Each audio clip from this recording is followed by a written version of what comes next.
Yeah. All right, well, we're going to go ahead and get started.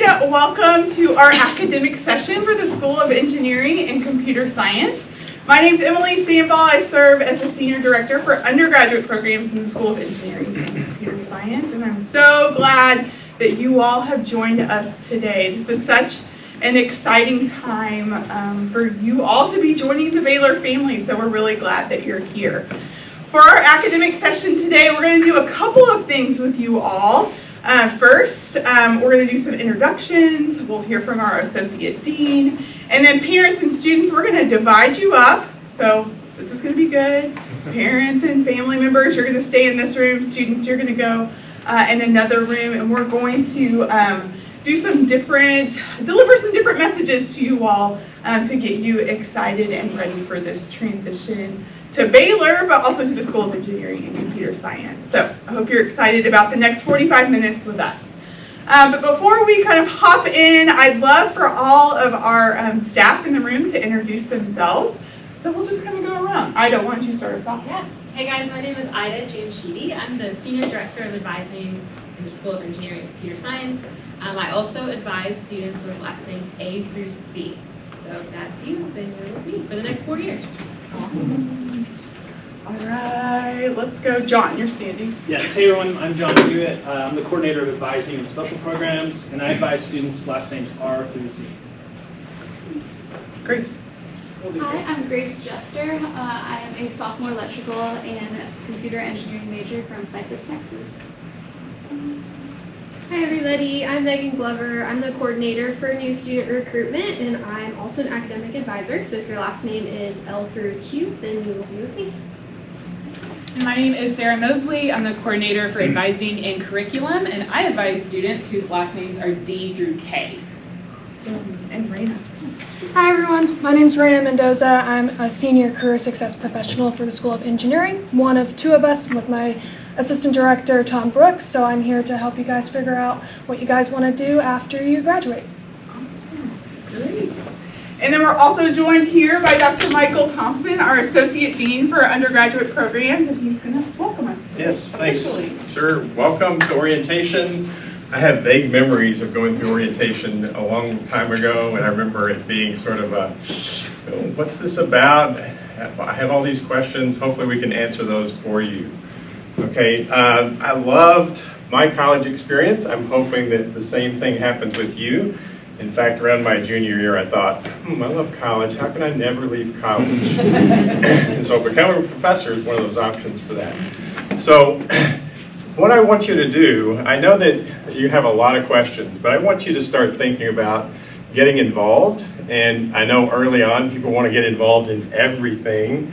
And so you have to choose your battles, because we do want to emphasize the academic portion. You can't do everything. You're going to have to figure out what resonates best with you. So there are a lot of opportunities that you can work with here at ECS. We have tons of student organizations.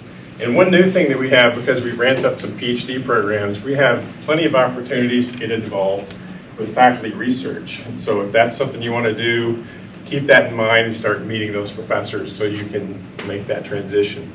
So the other thing I wanted to close with is a couple of pieces of advice, okay?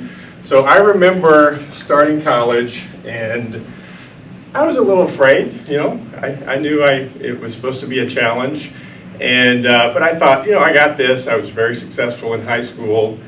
When I got to my first math course, my first exam was like 52. I thought, that's unusual. I studied the same way I did in high school, which is to say not really at all. I would go to class, I'd pay attention to the instructor, and that was usually good enough for me to make A's in high school. And so then, I made this 52. I'd like to tell you I immediately made an adjustment, but then I kept down the same path. My next exam was even worse, and I felt like, oh my gosh, my career in engineering is about to vanish, okay? And so my point is, you're going to all run into challenges along the way, and your responsibility as a student is to make some adjustments, okay? I think you can do that. And so on the math side, I talked to the professor of the class, and one thing he pointed out was that math is coming at you 4 times as fast in college. All these subjects are coming at you 4 times as fast. The reason is, in high school, you take a course over a whole year. In college, it's 1 semester. In high school, you meet every day. In college, you meet 2 or 3 times a week. So do the math on the math, that's coming at you 4 times as fast.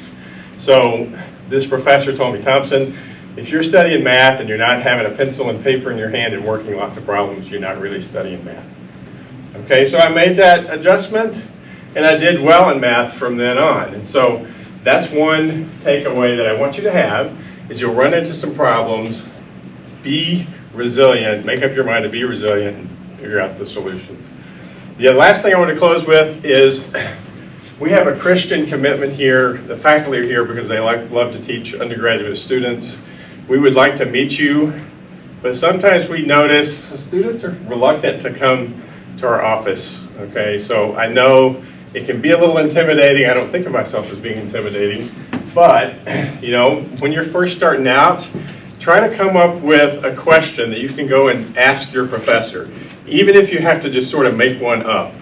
Okay, so to break the ice, make the introduction, come to see professors in the office hours. So anyway, enjoy orientation. I hope you love college as much as I did, and maybe you'll be a professor one day. Thank you. Awesome. All right. Well, as promised, parents and family members, we're going to keep you in this room for a presentation and some Q&A time. And then students, if you want to grab your stuff and head with John and Grace, they're just going to take you right around the corner. So families, they're not going far. And we'll see you all at 11.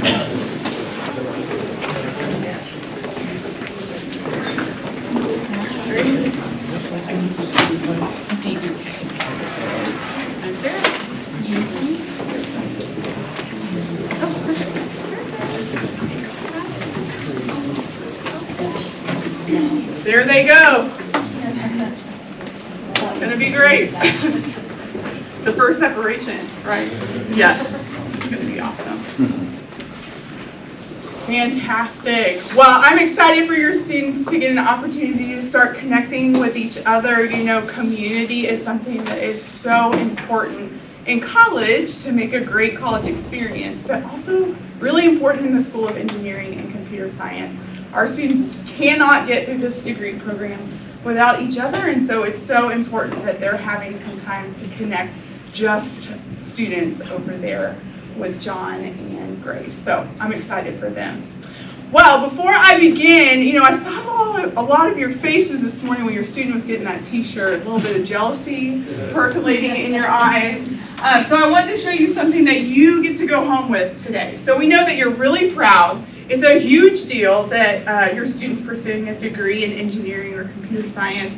And so we want to gift you with this yard sign that you can take home with you today. So take out that high school basketball, cello, whatever it is that you have in the front yard, and you can put this one in its place. We know that you all are super proud of your student. And so this is a little gift from us to you. Thank you for letting us take your student in, letting us shepherd them throughout their college experience. We're really excited about it. So after our session's over, I'll pull out some yard signs. We also have stakes. If you traveled here today on an airplane, we have heard success stories of getting these through the airport. Either the super classy way is to carry it, which is great advertising for us. So or you can slip it into your luggage, but you can get it home. So and I'll have some homework having to do with your yard sign that I'll let you know about in just a little bit. So we're excited to give that to you all today. All right, we're going to put that clicker. There it is. Awesome. Well, as a part of what my team and I want to share with you today, we think it's important that you all as family members know how we're going to work with your student while they're here in college. We think that's really important. But we know that we can't do that alone. So our partnership together to get your student to the finish line is just going to be so critical. So I'm going to talk a little bit about that. In addition, I want to make sure that you know how we are going to walk alongside your student as they transition to Baylor and to the School of Engineering and Computer Science. Making that leap from high school to college is a really big transition, and so I want to make sure that you know how we're working with them. We'll hear from Raina in a little bit too, kind of beginning with the end in mind. We start talking about career development, professional development, even in the first semester while they're here. And so I want to make sure you all know that by the end of this experience, they're going to have a job. They're not going to be sleeping on your couch. It's going to make everybody feel better about it. So Raina's going to talk a little bit about what we're doing in the School of Engineering and Computer Science for that. And then, like I said, I'm going to leave you with a little bit of homework to do before you drop your student off in August. So we'll hop into things here. So philosophy, our philosophy in working with students is one of challenge and support. And we know that's not too far off from what you've been doing the last 17, 18, 19 years with your student. Providing them with those challenges. You know, at Baylor, we're going to be challenging them inside the classroom. They're pursuing these super technical majors, so they'll for sure be challenged academically, but challenging them to grow, learn, grow holistically, become adults. We're going to provide those opportunities to challenge them, but we're also going to be there to support them. So to give them that hug when maybe that first test or quiz doesn't go the way they should. Maybe they get their first B that they've ever gotten, or their first C.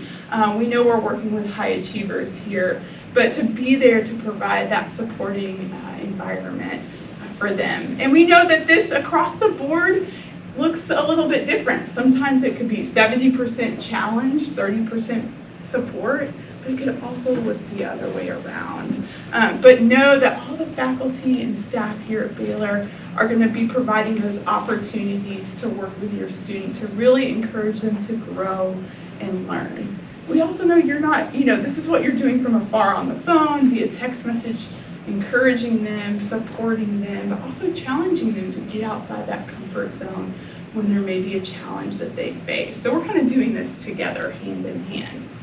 Now, we know that students that achieve the greatest success in college do these 6 things. This is what our experience tells us in higher education.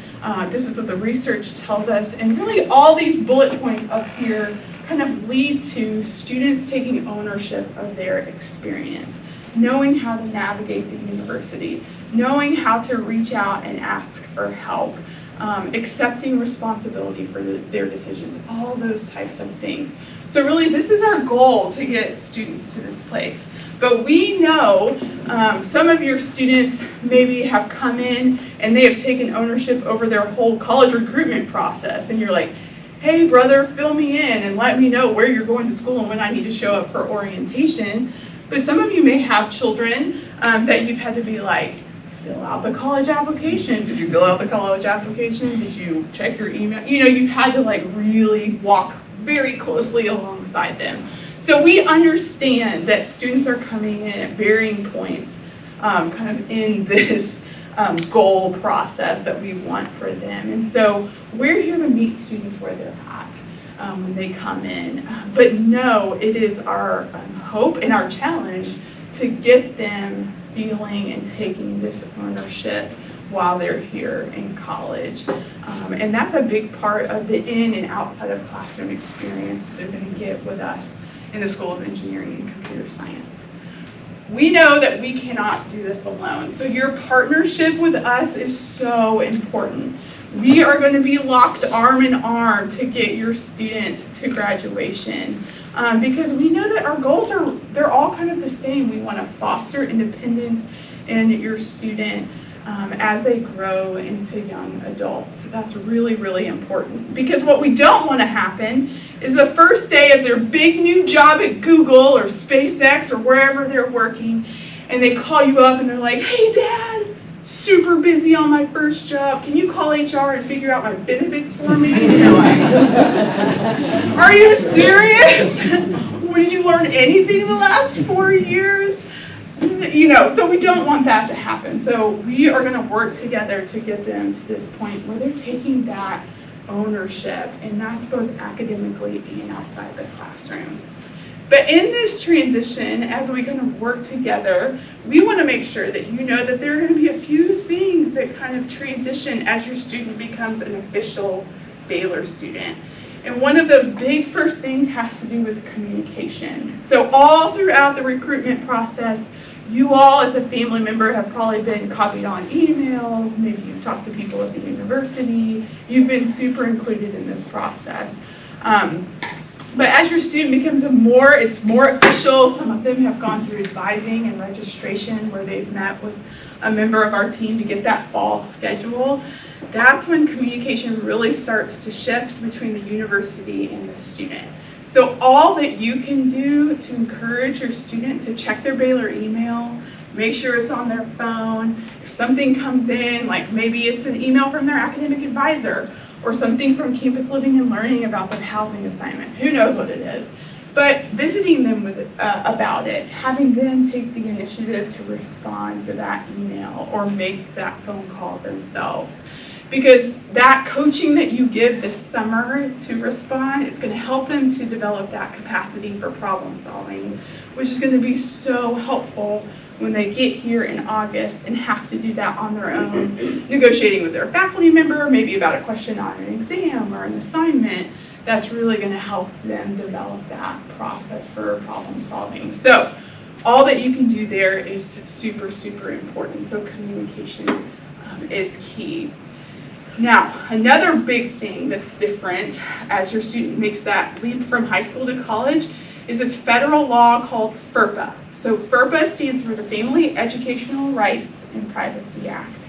And it's this big federal law that protects your student's educational record.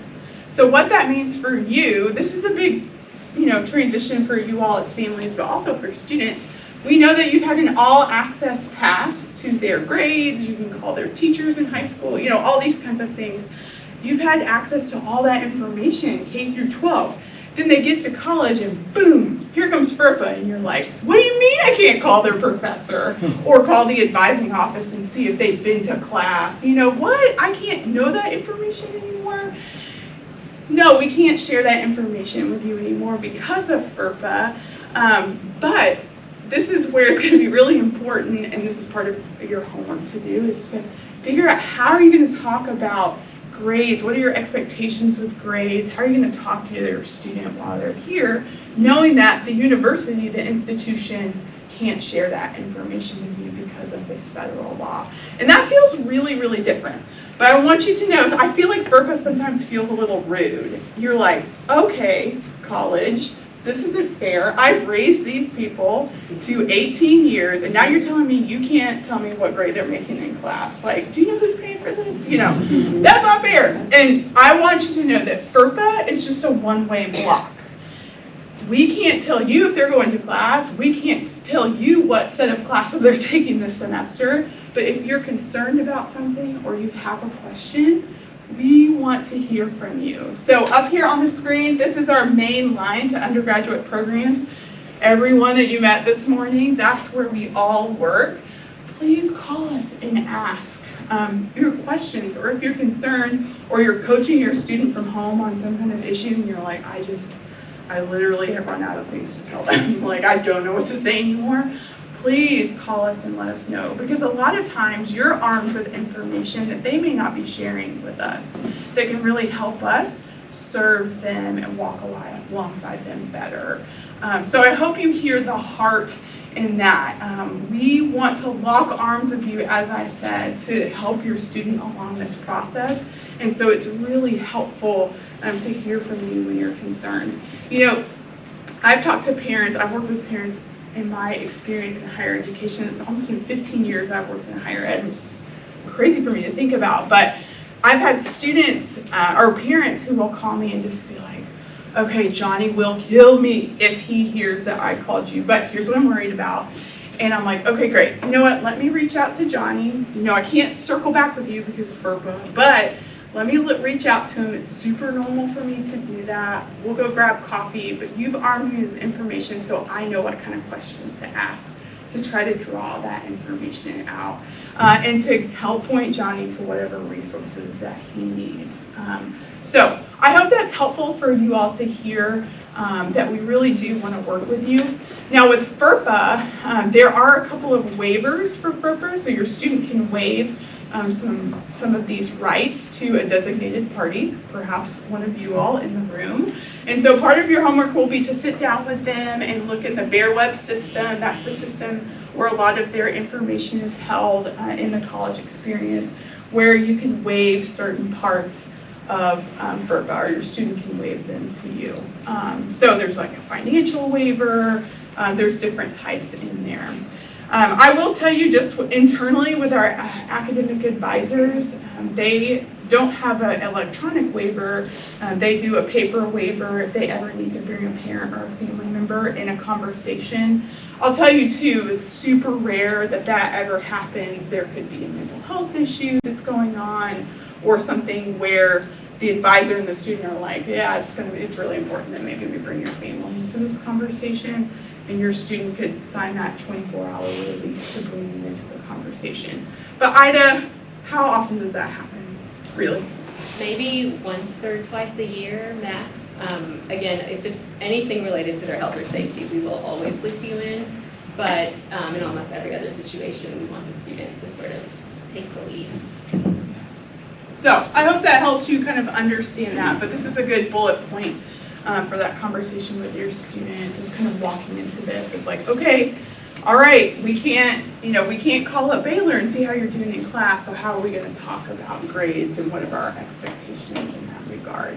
It's a good dinner table conversation for sure. So your partnership is critical. Now, as they make this leap to Baylor, we do a lot of things in our new student experience. So you're at one program in our new student experience, orientation. Baylor Line Camp is another part of that, our extended orientation. Welcome Week happens when they move back, when they move to campus, and they kind of get acclimated to their new home. And then they also take these new student experience courses. So in the School of Engineering and Computer Science, they will take a new student experience course their fall semester. The pre-engineering students with the pre-engineering students, the computer science, data science, and bioinformatics students will take a class all together. And this class is really designed to help welcome them to Baylor, acclimate them to what we offer here, but also acclimate them to the School of Engineering and Computer Science. So up here I have some of the goals of the new student experience. It's really our hopes for them that they understand how they can be academically successful. They understand what resources are available to them to grow personally and to grow academically. Faith formation is obviously a big part of that here at Baylor. And then cultural humility. How do we work with people who are different than we are, and seeing the value in those diverse voices around the table, which is especially important in these fields.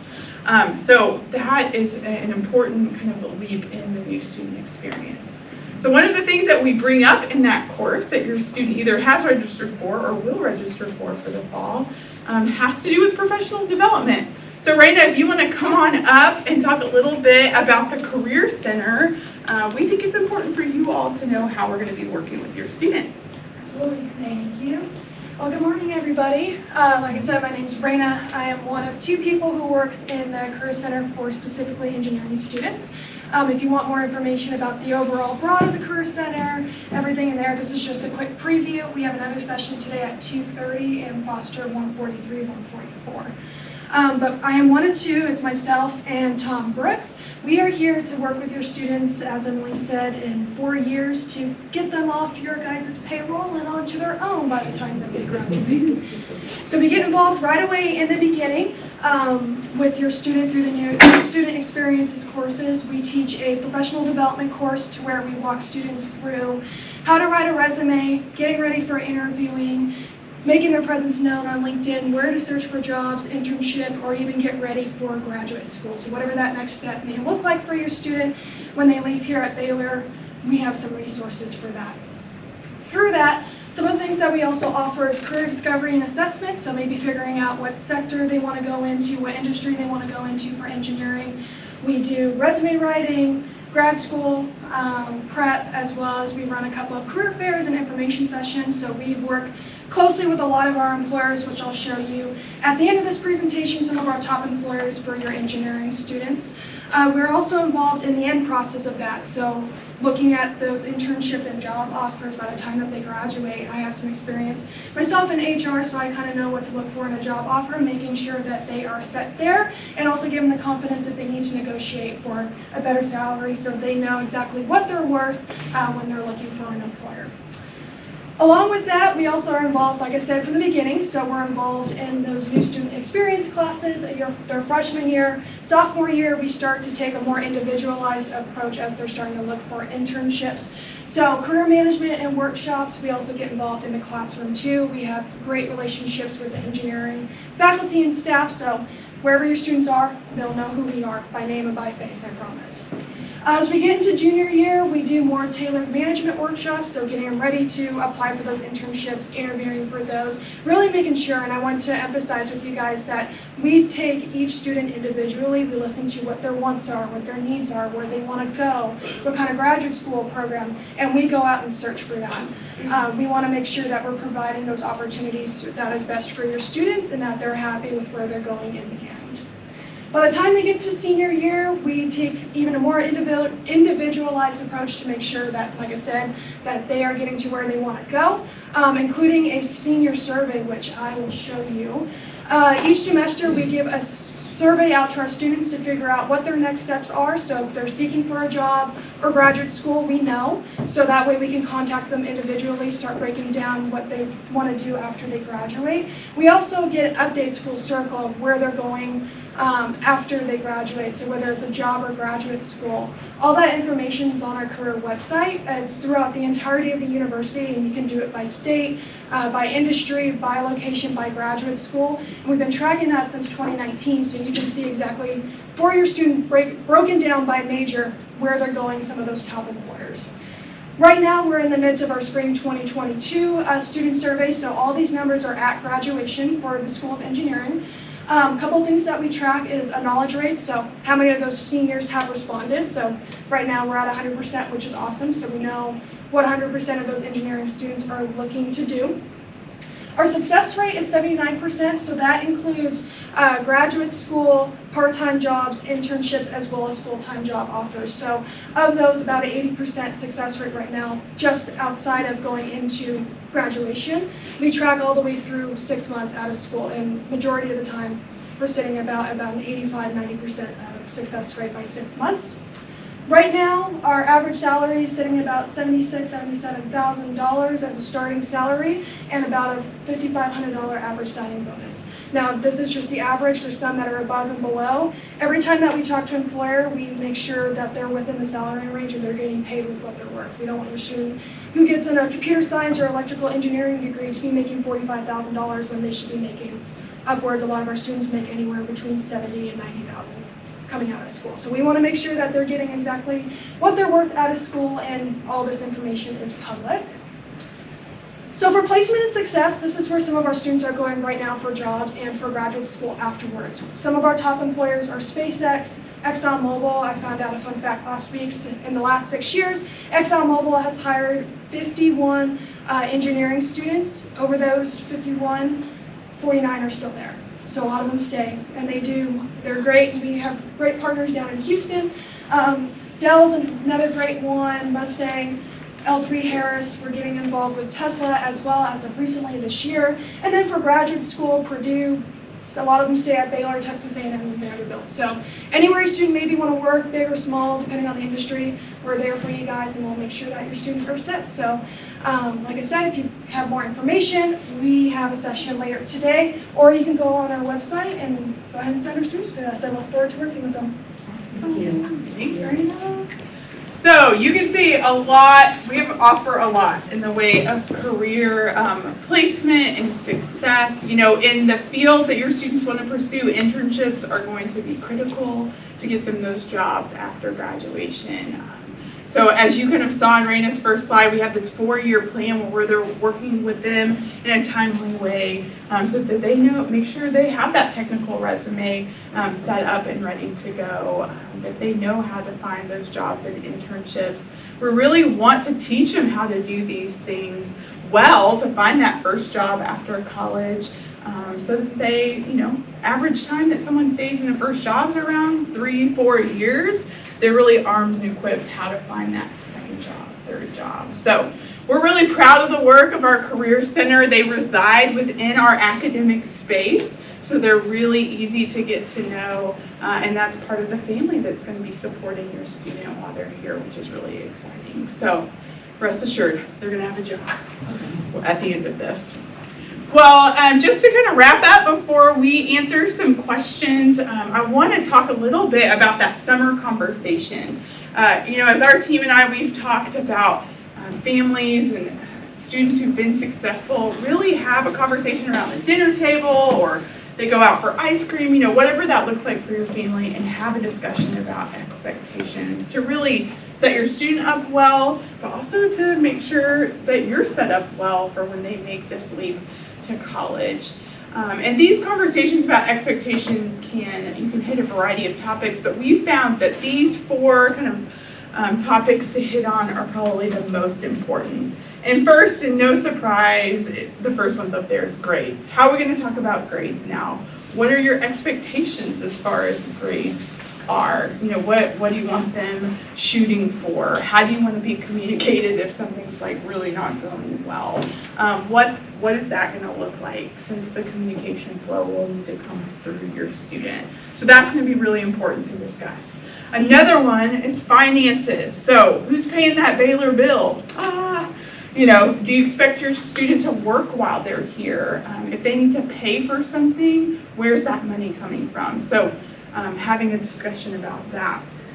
Communication is another big one, and I think some families are like, oh, we're connected, these days we're connected all day, every day. We can text each other all day, every day, but how often do you really want to talk to your student? Is it a once a week phone call every Sunday afternoon? Is it just checking in with them via text? Is that good enough? Or checking in on social media to see how they're doing? It really varies for each family, but as we've really, it's when we're visiting with parents that are like, I just haven't heard from him and I don't know if he's okay. Setting that up during the summer is really, really important, so that how are we going to communicate is going to be critical. And then travel is another big one. So some of you are in driving distance to Waco. Others of you took a flight to get here. But what is travel going to look like? What about those holidays? What about grandma's 95th birthday party that's 2 weeks after the semester begins? What's your expectation with that? Going ahead and lining that out now is going to be super important. And what we found from our experience working with students, and research in higher ed also tells us this, but you can keep your student on campus for at least the first 6 weeks. That's really going to help them to develop that sense of belonging and connection that's really important for them to develop to make them feel like a part of the community here. So we know that you're going to get that phone call either 2 days in or 4 weeks in, 6 weeks in. That's going to be like, Mom, I want to come home. I want to come home. My roommate's loud. I don't want to eat this food anymore. And your immediate gut reaction, I know, is going to be like, baby, come home. Your sheets are clean, because we know they're not clean in your residence hall room. Your sheets are clean. I made your favorite meal. That's going to be, I think, some of that gut first reaction. But all you can do as a family member to say, I remember you telling me about that person that lives across the hall that you had that great conversation with. Why don't you go see what they're doing this weekend? Or what about that lab partner that you said you wanted to get to know a little bit more? What's she doing this weekend? Encouraging them to really reach outside their comfort zone is going to be super important, because those feelings of homesickness are inevitable. And so I'm kind of bracing you for that in this. We are all super equipped to know how to negotiate that with your student, with students in general, just how to negotiate homesickness. But it happens to everyone in different kinds of ways.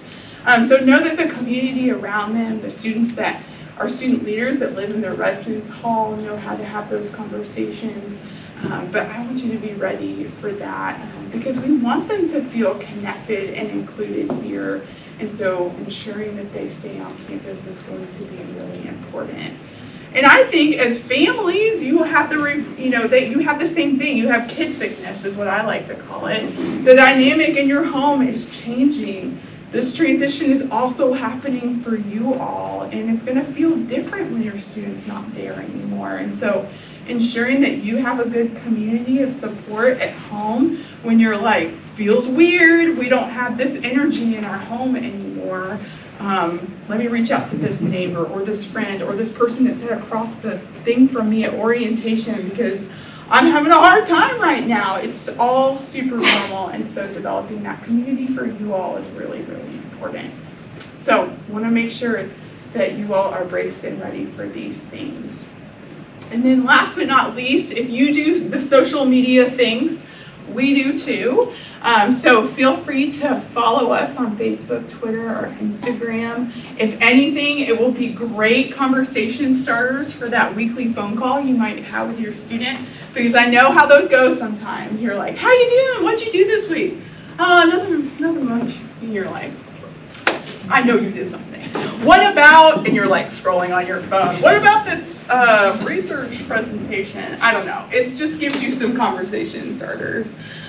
So make sure to follow along there. And then bonus points for you if you can get your student to pose with this yard sign. And I cannot wait. My favorite part of orientation is watching your students come in and see you with these, because they're like, some of them are like, wow, that's so cool, what is that? And others of them are mortified that you have this like billboard with their academic information on it. But if you can get them to pose with that, either on campus or in your yard at home, please post it on social media if they let you. And then use the hashtag NewBears22. And we love to share and welcome your students to our community. So I'll be making sure, I'll be looking to see if you're able to do that. But for right now, I'd like to have Ida and Raina come back up front, and we'd love to answer any questions that you have. It could be about what we presented today, or it could be just generally anything about the School of Engineering and Computer Science. We know you have a lot of questions, but we'll spend the next 8-ish minutes doing that, if that works for you guys. There is another presentation in here after we're done at 11, so we will promptly end at 11, but know that we're here to answer questions in the hallways. And then Sarah and Megan will be at the academic open house, which is on the second floor of this building, to answer questions as well. So let's open it up. Yes? So as we're looking to buy tech for our bears, do you have a specific laptop, tablet, anything you can kind of guide us in the right direction? Great question. Yeah, so when students receive their advising checklist, that was actually one of the bullet points on there. So there's a link in that checklist that takes you to our equipment requirements webpage. So it's different for our engineers versus our computer science and informatics students, so they each have a document that they go through. It does specify computer recommendations. Usually the specs are on the lower end, so we don't expect you to buy this super expensive laptop. I will note that for our engineering majors, our faculty recommended PC instead of a Mac, just because a lot of the software you'll use runs a little bit easier on the PC. But for computer science and informatics, there's no preference there. And that comes at advising, you said? Yeah, Is that the advising part? It's an advising checklist, so we emailed it to students. It's also on our web page. If you just search for ECS advising checklist, I bet you'll get to it. And on that note, I did see that, I don't know if you can even get a laptop with Windows 10. It said Windows 10 on the requirements that was working on 11. That's probably a minimum. Well, it said that it was not certified on Windows 11 yet, but like the Dell laptops, I couldn't see you could get one with Windows 10 anymore. Okay, I think that should be fine. I can double check and make sure our tech people know that is a discrepancy. Because it said they were working on it. I just, from a timing perspective, I didn't know if there was a way to. again, I couldn't see if you can order that, so. Okay, yeah, I'll double check on that. And if there are any updates, we'll update that on the website this week, but. Yes, in the back. Hi. So my son, I think his earlier declared major was in the arts and sciences, and he meets with his advisor probably in a week or whatever. Do we need to switch who Yeah. he meets with? Come have him find me after the session. Okay, 'cause I'll get. You would be his person, Okay. according to your letter. So I'm like, do I come over to you now, or have him go over to you? Yeah, or- I do all the change of majors in our system, so I can take care of that, and we can cancel his other appointment, get him set up with Okay. us. So And I can't guarantee that he won't change it again. That's Yeah. super normal. we joke that our freshmen, a lot of them are just undecided majors in general, but yeah, Okay. if we can get him set up with whatever he's leaning toward. Along those lines, is sort of that freshman foundation pretty transferable if they do decide to switch? Or is there kind of a strategy of, I think I'm leaning this way, but I'm not certain, should they play that advising? They can tell us. We always love to hear if they're on the fence with anything. Our first semester is very intentionally set up so that almost every course applies for another major at Baylor. The exception is usually going to be their introductory class for their major. That's usually the only one that doesn't count. But almost every course should. So if they are, telling us, I'm really deciding between engineering and business, we love to hear that because we may want them to take that intro to business class too, just to help make up their mind. But for the most part, we really want to make sure that if they switch, they're not extending graduation. So we kind of strategically. Yeah. How many hours is the introductory class for each school? So our engineering intro class is 3 hours, and the computer science and informatics degrees have a 4-hour intro class. This is a lab rolled in.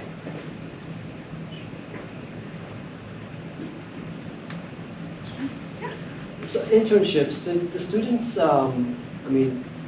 typically do they do internships after freshman year, or does it generally start in sophomore years, or what's the A lot of them start after sophomore year. A lot of companies won't hire freshmen just because they're still trying to figure out their majors and have a little bit more technical skills or maybe some soft skills that they have to build. So during that time, if they are interested in doing something between their freshman and sophomore year, we often try and help them find maybe a part-time job back home, or maybe they want to stay at Baylor trying to build certain skill sets. So for the internships they are interested in, they'll be much more prepared when it comes to internships. A lot of those will start after their sophomore year going into their junior year, and then between junior and senior year.